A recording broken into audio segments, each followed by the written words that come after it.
Captain Jake Morrison stood at the bridge of the horizon's edge, watching the alien space station grow larger on the screen. The station was huge, bigger than any city on Earth. It spun slowly in space, covered in lights that blinked like stars.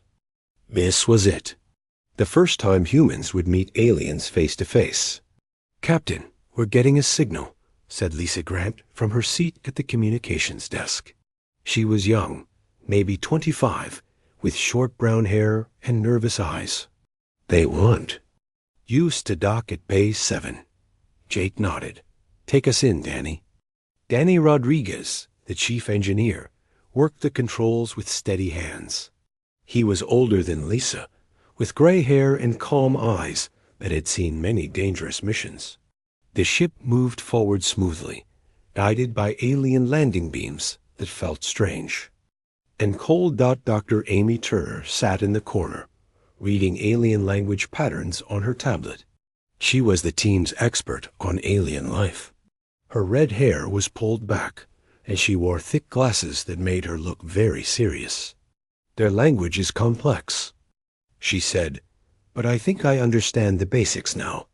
The docking was smooth. Jake felt the ship connect to the station with a soft bump. Through the windows, he could see alien workers moving around in strange suits. Some had 4 arms, others had skin that looked like tree bark. It was amazing and scary at the same time. "Security. Team, stay close," Jake said to Tony Matthews, his security chief. Tony was a big man with dark skin and muscles that showed even through his uniform. He carried a standard sidearm, just like all Earth military personnel. The airlock opened with a hiss.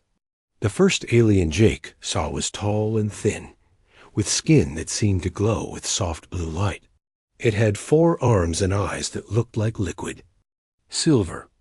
Behind it stood a shorter, wider alien with red skin and what looked like armor made of bone. "Welcome, beings of Earth," the tall alien said in perfect English.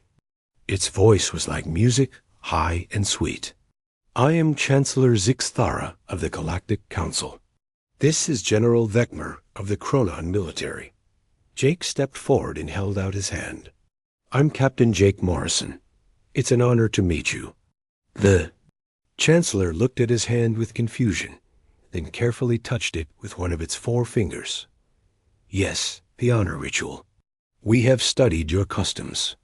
They walked through the station's halls. Everything was clean and white, with lights that seemed to come from the walls themselves. Other aliens stopped to stare at the humans. Some pointed and whispered to each other. Jake felt like an animal in a zoo. "Your world is beautiful," the Chancellor said as they walked. "Our long-range scans show vast green areas and peaceful energy readings. You must be excellent farmers." "We do grow a lot of food," Jake agreed, not wanting to say too much. They entered a large room with a round table. Dozens of aliens sat around it, all different shapes and sizes. Some looked like giant insects, others like living rocks. At the center of the table was a hologram of space, showing star systems and ship movements. "Please sit," General Vecmer said. His voice was deep and rough, like gravel. "We have much to discuss." Ambassador Kate Sullivan joined them at the table. She was a smart woman in her 40s, with gray hair and sharp eyes that missed nothing. She had been chosen to speak for Earth because she was good at talking to difficult people. "Earth is honored to join the Galactic Council," she said carefully. "The honor is ours," Chancellor Zixthara replied. "Your world could help us greatly. We are at war with the Devourers, machines that consume everything in their path. We need more food supplies for our armies." Jake exchanged glances with his team. The aliens thought Earth was just a farm world. They had no idea what humans were really capable of. "The Devourers are dangerous," General Vecmer continued.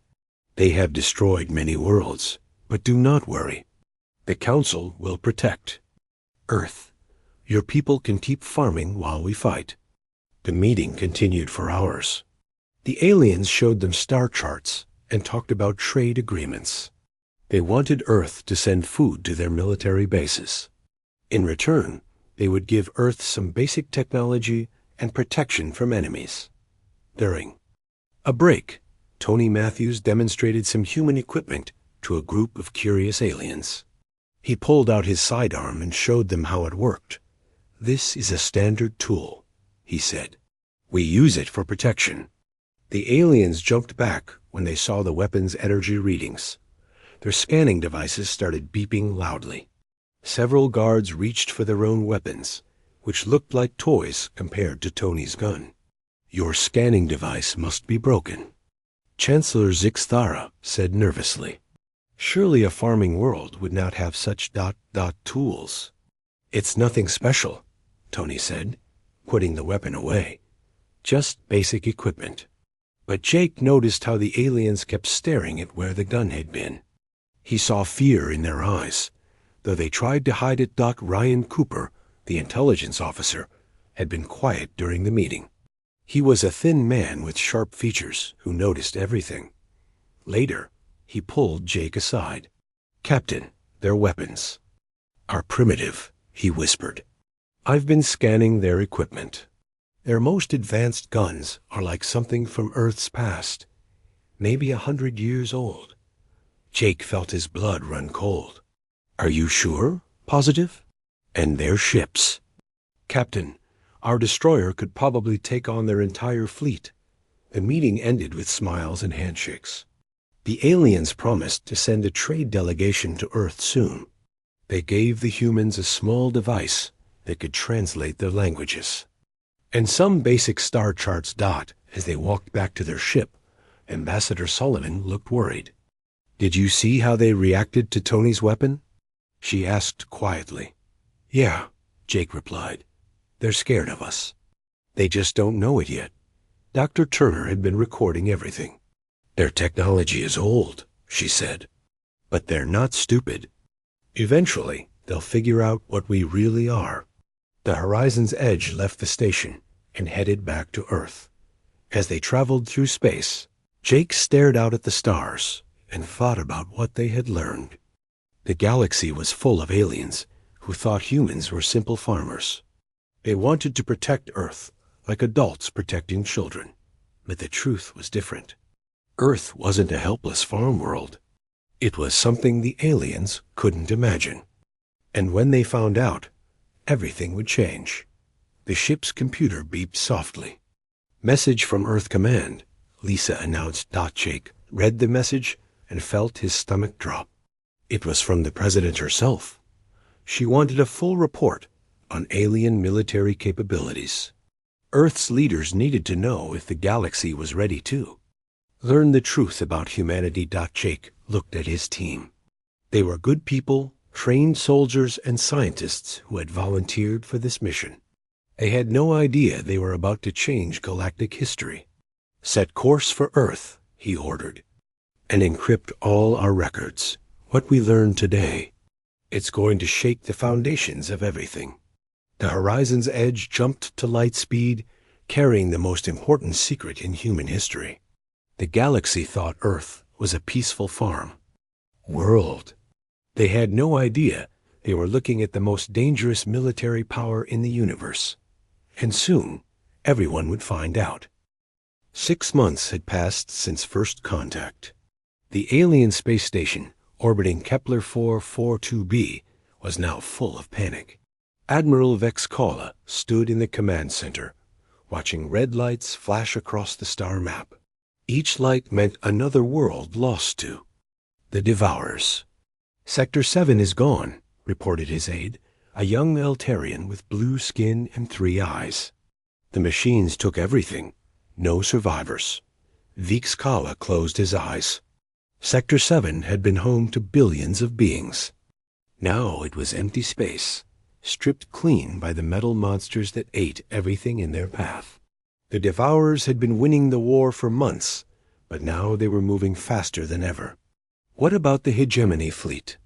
Vex Kalla asked.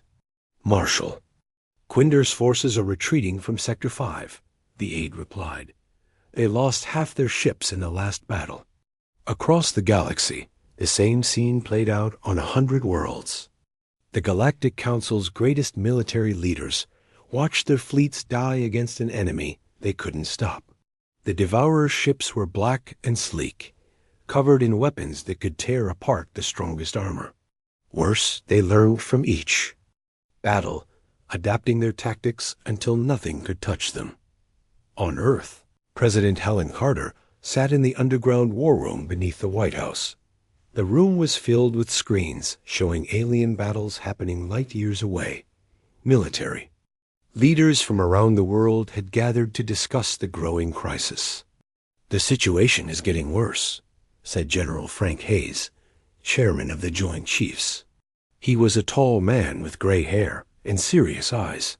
"The aliens are losing badly. At this rate, the Devourers will control half the galaxy within a year." Admiral Carol Bennett, head of the Navy, pulled up new intelligence reports. "Our people at the embassy are sending regular updates. The alien technology is even more primitive than we thought. Their best weapons couldn't destroy one of our old tanks." Secretary of Defense Paul Turner shook his head. "It's hard to believe. A civilization that can travel between stars, but they fight with equipment that wouldn't have been advanced on Earth 50 years ago." President Carter studied the reports. Earth's embassy on the Council Station had been gathering intelligence. For months, what they found was shocking. The aliens' most powerful warship carried fewer weapons than a small Earth destroyer. Their armor was weak, their shields were simple, and their tactics were basic. "The question is," the president said, "do we help them?" The room fell silent. Everyone knew what helping meant. It meant revealing Earth's true nature to the galaxy. It meant showing aliens that the simple farmers they had been protecting were actually the most dangerous military force known. Spaced out at the embassy, Lieutenant Commander Steve Walsh watched the alien leaders argue in their council chamber. He was a young officer with brown hair and quick eyes. His job was to observe and report, but what he saw made him sick. Chancellor Zixthara stood at the center of the room, her 4 arms waving as she spoke. "We must evacuate more worlds," she said. "The Devourers are moving too fast. We cannot stop them." "Evacuation is surrender," growled General Vekmar. His red skin was darker than usual, a sign of stress among his people. "We are warriors. We fight." "With what?" asked Admiral Vexkala. "Half our fleet is gone. The other half is too damaged to fight." Steve watched the aliens argue and felt sorry for them. They were brave, but they were fighting with stone tools against machine guns. The Devourers' weapons were advanced, but even they were nothing compared to Earth's military technology. "Ambassador." Kate Sullivan approached Steve during a break in the session. "Any word from home?" she asked quietly. "The president is considering our options," Steve replied, "but everyone's nervous. If we help, there's no hiding what we are anymore." "Maybe that's not a bad thing," Kate said. "Look at them. They're dying. Out there."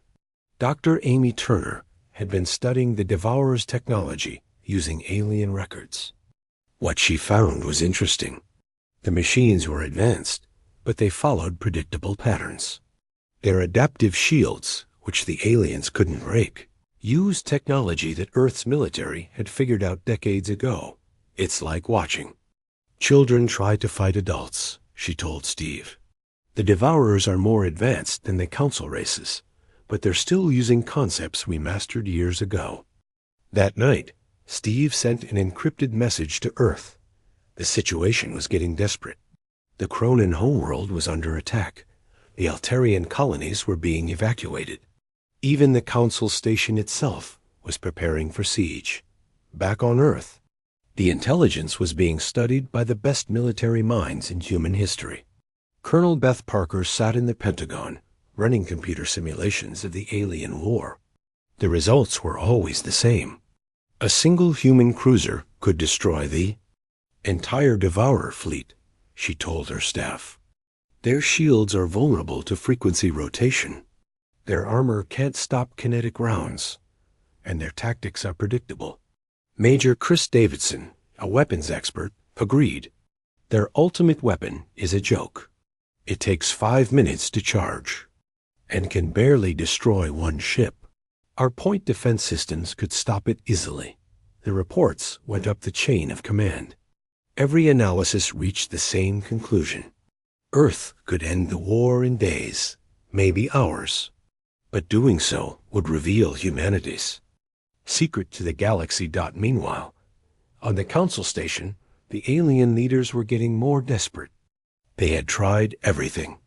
They had combined their fleets, shared their technology, and even attempted suicide attacks. Nothing worked. The Devourers kept coming, and the galaxy kept dying. It was then that Chancellor Zixthara made a decision. That would change everything. She called Ambassador Sullivan to a private meeting. "Your people are farmers," the Chancellor said, "but you have traveled between stars. You must have some knowledge of war." Kate kept her face calm. "We know a little about conflict resolution. The Council needs new ideas," Zixthara continued. "Fresh perspectives. Would Earth consider sending military advisors to help us?" Kate felt her heart race. This was the opening they had been waiting for. "I would need to contact my government," she said carefully. "Of course. But please ask them to hurry. We may only have weeks before the Devourers reach the core worlds." That night, Kate sent an urgent message to President Carter. The aliens were asking for help. Earth had to decide: stay hidden and watch the galaxy burn, or reveal the truth and change everything. The president's response came 12 hours later. It was short and to the point. "Prepare for Operation Shepherd. It's time to protect the flock." Kate smiled as she read the message. Operation Shepherd was the code name for Earth's plan to reveal its military power. The operation had been planned for months, waiting for the right moment. Steve Walsh began making preparations at the embassy. Earth's agricultural ships would soon arrive at the council station. The aliens thought they were coming to deliver food supplies. They had no idea they were about to witness the most advanced military force in the galaxy. Dr. Turner worked on translating human military concepts into alien languages. How do you explain to someone that their most advanced weapon is a toy? How do you tell them that their protectors are actually the ones who need protection?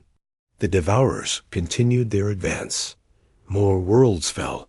More fleets were destroyed.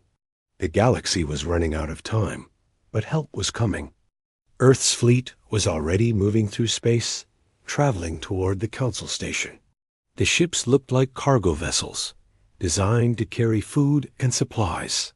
The aliens would welcome them as saviors bringing much-needed resources. They had no idea they were looking at the most powerful warships ever built. Admiral Karen Phillips stood on the bridge of the Washington, watching the stars stream past. She was a woman in her 50s, with short gray hair and eyes that had seen too much war. Her fleet was small by Earth standards, just 12 ships. But those 12 ships carried enough firepower to conquer the galaxy. "Admiral," her aide reported, "will reach the council station in 6 hours." "Good," Phillips replied. "Signal the fleet. Prepare for combat operations." "Ma'am, are we expecting resistance?" Phillips smiled grimly. "Not from the council. But the Devourers are out there, and when they see us, they're going to attack." "What are our orders if they do?" "Show them what happens when you threaten Earth's neighbors," Phillips said. "Show them what real military power looks like." The fleet continued toward the council station. Behind them, Earth's industrial might was already preparing for war. Factories that had been hidden underground were coming online. Shipyards that looked like asteroid mining operations were building new vessels. The galaxy was about to learn that Earth's peaceful appearance had been hiding the largest military force in known space. and soon everyone would understand the truth about humanity. The emergency session of the Galactic Council was unlike anything in their history. Chancellor Zixthara stood before the assembled leaders, her forearms trembling with exhaustion. The war situation had become hopeless. 3 more sectors had fallen to the Devourers in the past week. "We face extinction," she announced to the packed chamber. "Our fleets are broken. Our worlds are burning. We have one final option." The alien leaders murmured among themselves. Some looked confused, others terrified. Admiral Vexkala leaned forward from his seat. "What option, Chancellor?" "We invite the humans to our war council," Zixthara replied. "Perhaps their farming knowledge can help us understand resource management during war." General Vekmer snorted. "Farmers? What can they teach us about fighting?" "They have survived on their world for thousands of years," the Chancellor said. "They must know something about conflict." In the human embassy, Ambassador Kate Sullivan received the formal invitation. She read it twice, then smiled. The aliens were desperate enough to ask for help from the people they thought were simple. Farmers. It was exactly what Earth had been waiting for. "Contact the fleet," she told Steve Walsh. "Tell Admiral Phillips to accelerate the timeline. We're going to War Council." 3 days later, Captain Jake Morrison arrived at the Council station aboard the Horizon's Edge. This time, his team was different. Colonel Beth Parker sat beside him, a sharp-eyed woman with short blonde hair who had spent 20 years studying alien military tactics. Major Chris Davidson was there too, a tall man with dark skin who knew more about weapons than anyone in the galaxy. "Remember," Kate warned them as they prepared to meet the aliens. "They think we're farmers. Act the part until I give the signal." The war room was a massive chamber filled with holographic displays showing the battle across the galaxy. Red zones marked Devourer-controlled space. Blue zones showed Council territory. The red was spreading fast, eating up the blue like a disease. "Welcome, friends from Earth," Chancellor Zixthara said as the humans entered. "We hope you're agricultural. Wisdom can help us." Jake nodded politely. "We're happy to help however we can." Admiral Vexkala activated the main display. "This is our current situation," he said. "The Devourers have taken 40% of Council space. They move faster than we can retreat." Colonel Parker studied the display with professional interest. The alien battle plans were like something from a military history book. They used outdated tactics, positioned their fleets poorly, and had no understanding of modern warfare. "Show us your weapons," she said carefully. General Vekmer proudly displayed their most advanced gun. It was a particle beam weapon that glowed with blue energy. "This is our newest design," he said. "It can destroy any ship in one shot." Major Davidson examined the weapon and almost laughed. The ultimate weapon was less powerful than a standard human pistol. It took 5 minutes to charge and could barely punch through basic armor. "Impressive," he said diplomatically. "How long does it take to fire?" 5 minutes for full charge," Vekmer replied proudly. "But the destruction is total." Dr. Amy Turner had been studying the battle reports. The pattern was clear. The Devourers adapted to every strategy the Council used. They learned from each battle, improving their tactics until they became unstoppable. "Tell us about the Devourers," she said. "How do they fight?" Admiral Vexkala brought up recordings from recent battles. The human team watched as sleek black ships tore through alien fleets. The Devourers' weapons were more advanced than the Council's, but still primitive by human standards. "They have adaptive shields," Vexkala explained. "Our weapons bounce off them. They learn from our attacks and become immune." Colonel Parker nodded. "Adaptive shields. We've seen this before." "You have?" Chancellor Zixthara asked hopefully. "Similar concepts," Parker replied carefully. On Earth, we dealt with adaptive systems in our farming equipment. It wasn't entirely a lie. Human military had faced adaptive shields decades ago. They had solved the problem with frequency rotation and kinetic weapons. But the aliens didn't need to know that Major Davidson studied the Devourer ships. Their armor looks strong, he said.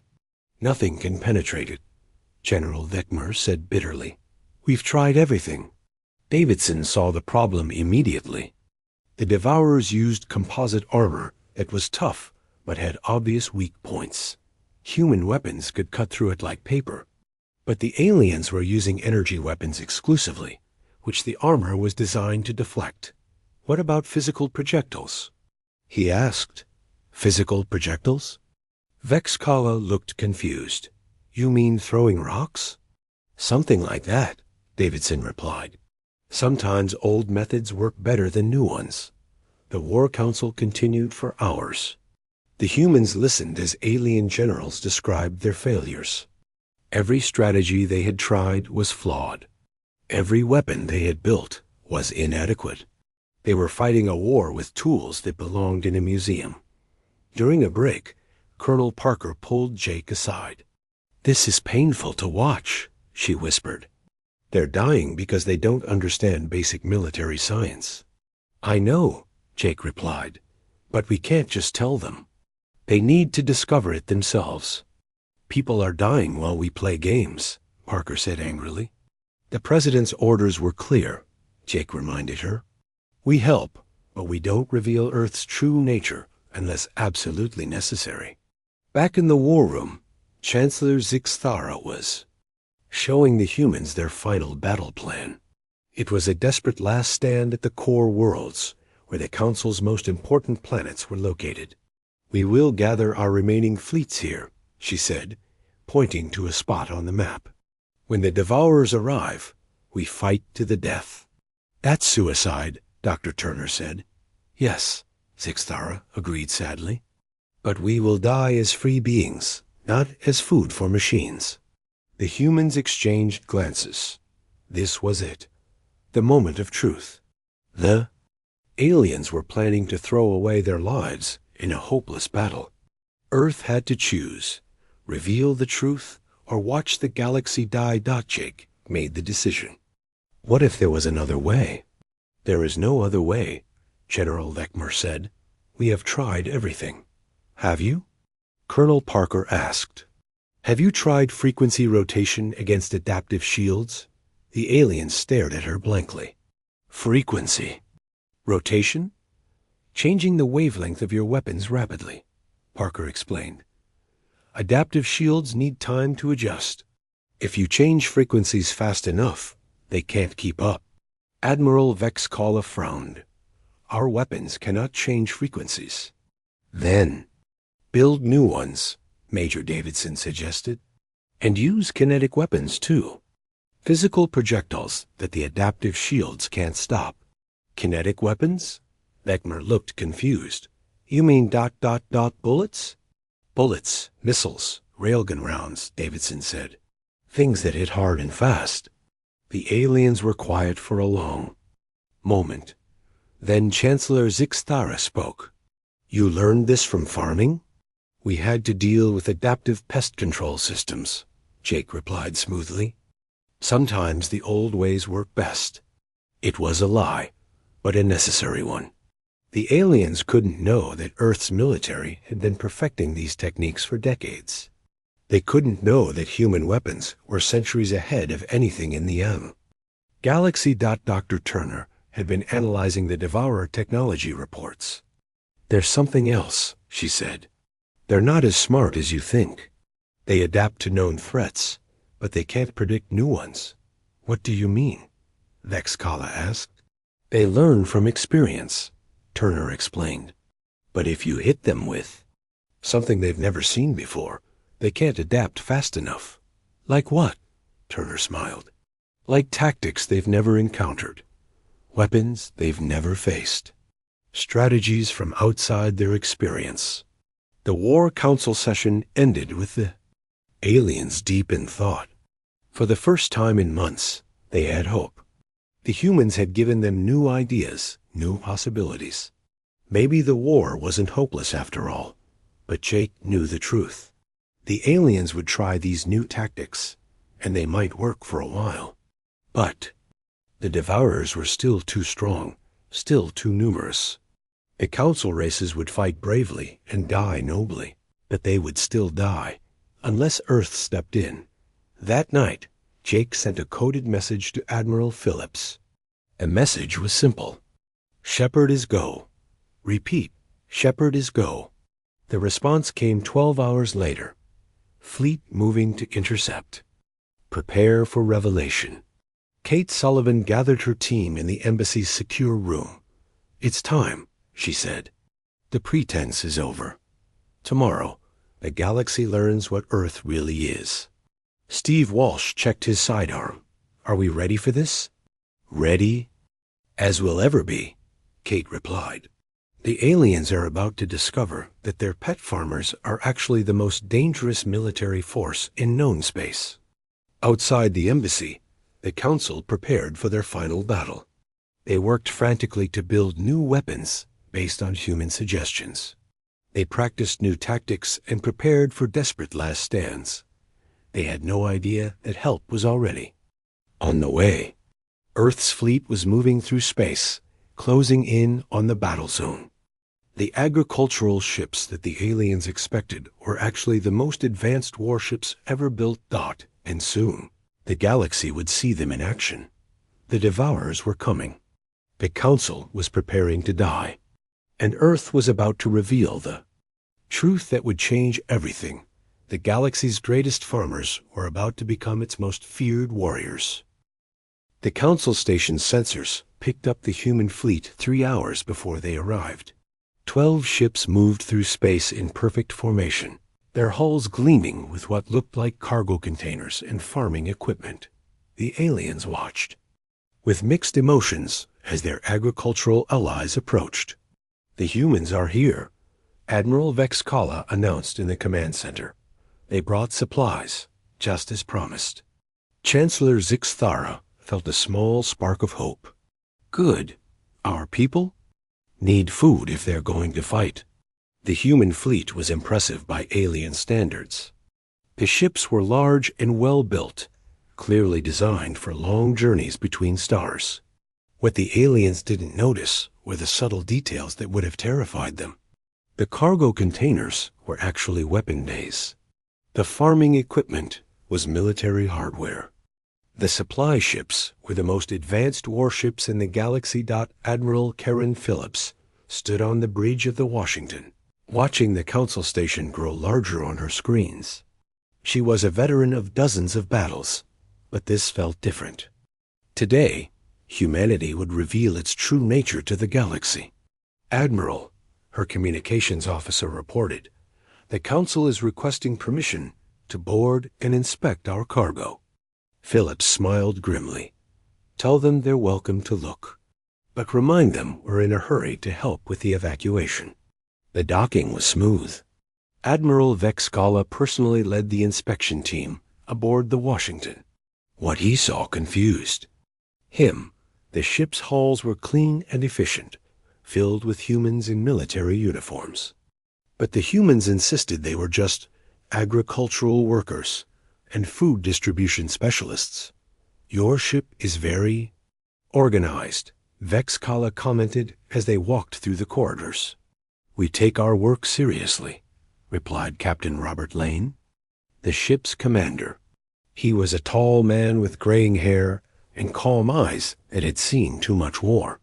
Feeding people is important business. They reached what appeared to be a cargo bay filled with containers marked grain and medical supplies.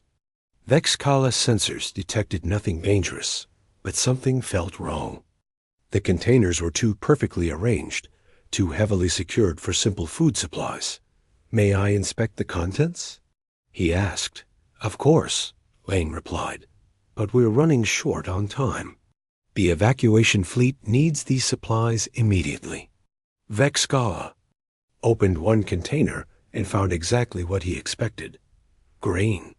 But the container itself was strange. It was too well armored for food storage, with multiple layers of protection and what looked like launching mechanisms. "This is very secure packaging," he said carefully. "We've had problems with space pirates," Lane explained. "We learned to protect our cargo." It was a lie, but a necessary one. The containers were actually missile launchers, designed to look like cargo holds. The grain was just a surface layer covering military hardware that could level cities. The inspection ended with Vexcala feeling confused but satisfied. The humans had brought supplies, just as promised. If he noticed that their agricultural workers moved like soldiers and carried themselves like warriors, he kept it to himself. Meanwhile, the Devourers were approaching. Their massive fleet had been detected at the edge of the system, moving slowly but inevitably toward the Council's core worlds. 1,000 ships, each one a nightmare of black metal and destructive power. "They'll be here in 6 hours," Admiral Vexcala reported to the emergency council session. "Our evacuation fleet is ready, but we can't save everyone." "How many ships do they have?" asked General Vecmer. "Our scouts counted over 1,000. Vexcala replied, "We have maybe 200 ships that can still fight." The odds were hopeless. Even with the new tactics the humans had suggested, the Council fleet was outnumbered 5-1. They would fight bravely and die quickly, buying time for the evacuation ships to escape. Chancellor Zixthara stood before the assembled leaders. "We have done all we can," she said. "Today, we die as free beings. May our sacrifice be remembered." The alien leaders bowed their heads in respect.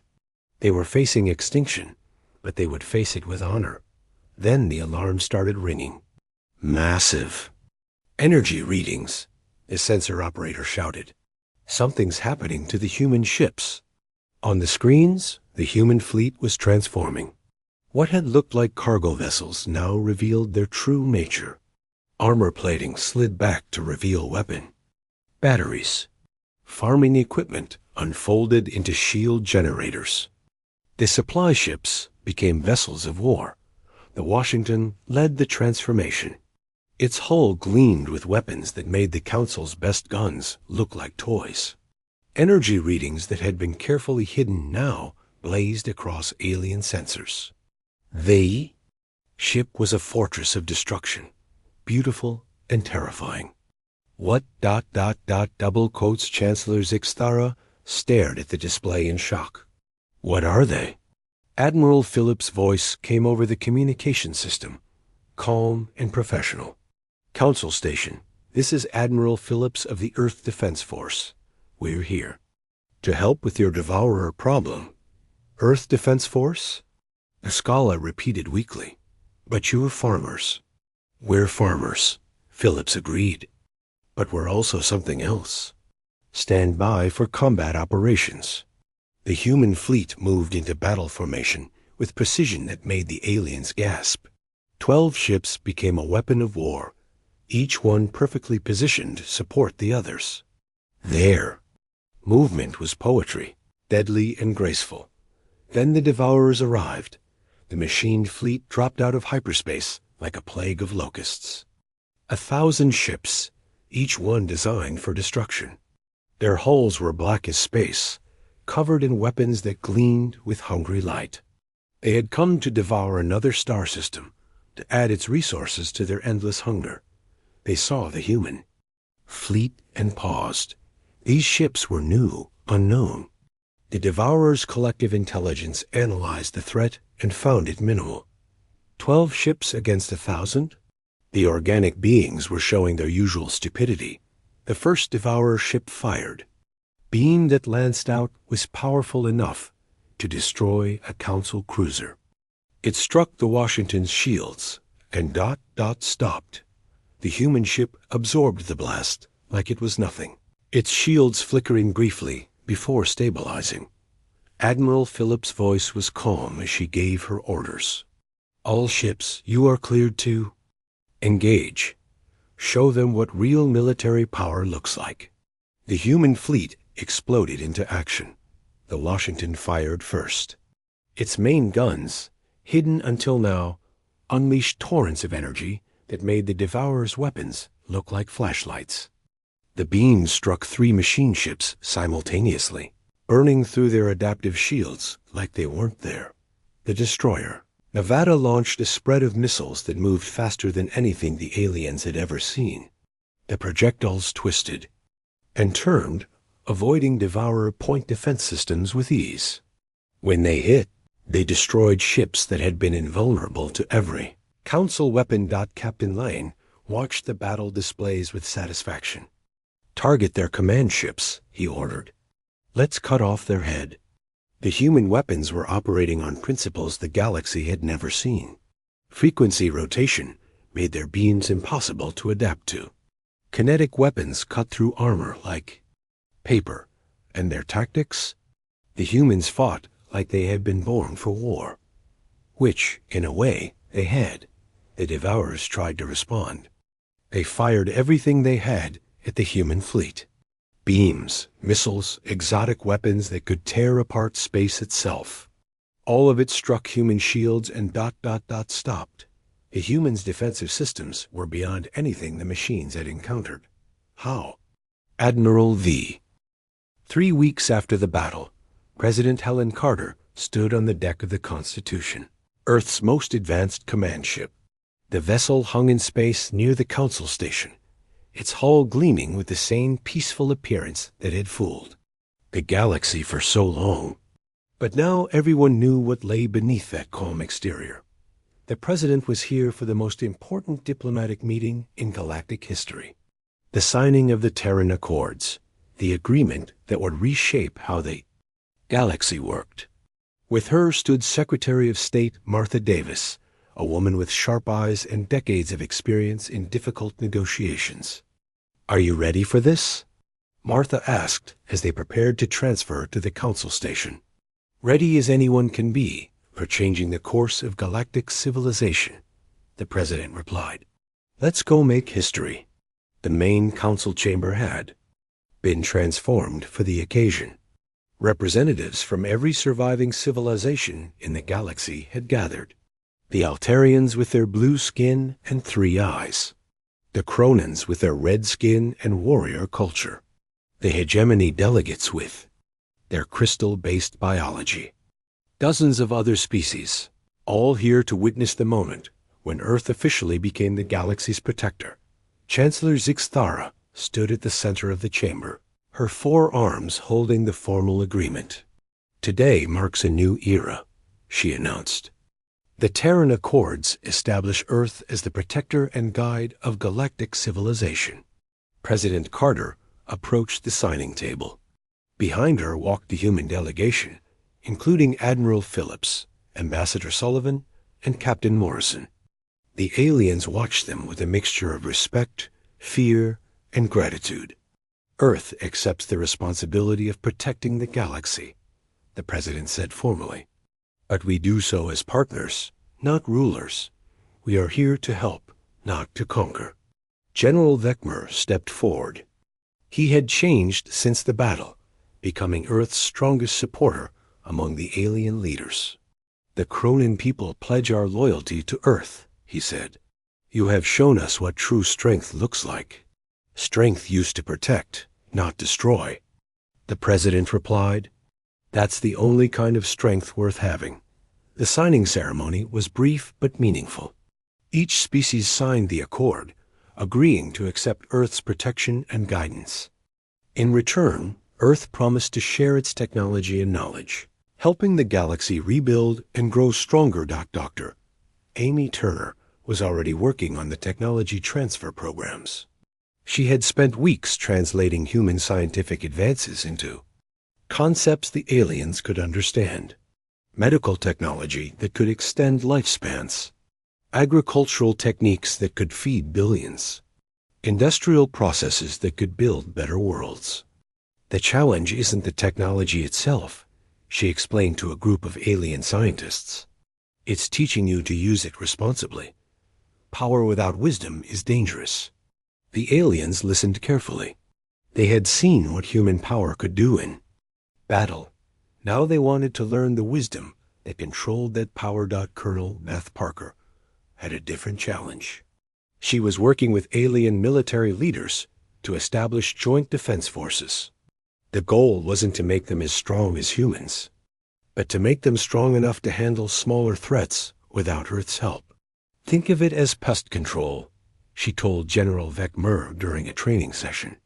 You don't need a sledgehammer to kill a fly, but you do need to know which tool to use for which problem. The Cronin general nodded. His people were warriors, but they were learning that being a warrior meant more than just fighting. It meant knowing when not to fight and how to protect others. Admiral Phillips was overseeing the reconstruction efforts across the galaxy. Worlds that had been damaged by the Devourers were being rebuilt with human help. But the reconstruction was about more than just fixing buildings. It was about creating a new kind of civilization. We're not just rebuilding what was destroyed, she explained to her staff. We're building something better, something that can defend itself and take care of its people. The work was enormous. Entire star systems needed to be restored. Refugees needed new homes. Trade routes needed to be reestablished. But Earth's resources seemed endless, and their technology made the impossible look easy. Ambassador Kate Sullivan found herself in a new role. Instead of hiding Earth's capabilities, she was now helping aliens understand them. It was a delicate balance. Too much information too fast could be overwhelming. Too little could leave them unprepared for future challenges. The key is patience, she told President Carter during one of their regular reports. These civilizations developed over thousands of years. We can't expect them to change overnight, but change they did. Slowly at first, then more quickly as they gained confidence. The Altarians began experimenting with human medical technology. The hegemony started using human industrial techniques. Even the proud Cronins accepted help improving their military training. Steve Walsh had been promoted to Director of Galactic Intelligence. His job was to watch for new threats and make sure the galaxy stayed peaceful.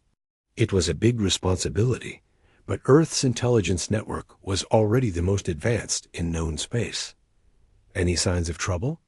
The president asked during a security briefing. Nothing major, Steve reported.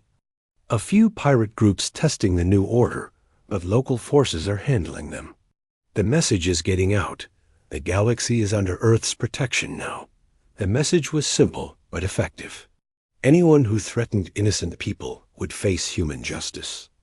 And human justice, as the Devourers had learned, was swift and final. The real test came 6 months after the Accords were signed. A group of rogue Chronon warlords declared independence from the new galactic order. They captured several mining colonies and demanded tribute from nearby systems. The local forces tried to handle it themselves, but the warlords were too strong. They had stolen advanced weapons and were using them to terrorize civilians. The situation was getting desperate. That's when Captain Robert Lane arrived with a single human destroyer. The Nevada dropped out of hyperspace at the edge of the rebel system. Lane's message to the warlords was brief. Release the hostages and surrender or face the consequences. The warlords laughed. One ship against their entire fleet? The humans were arrogant fools. They stopped laughing when the Nevada destroyed their flagship with a single shot. The battle lasted less than 5 minutes. When it was over, the rebel fleet was gone and the hostages were free. Lane didn't even bother to land troops. The surviving warlords surrendered immediately. The message spread across the galaxy. Earth's protection was real, and it was absolute. But Earth's influence wasn't just about military power. The real changes were happening in schools and laboratories, in hospitals and farms. Human knowledge was transforming how aliens lived and worked. Dr. Turner visited a hegemony world where human agricultural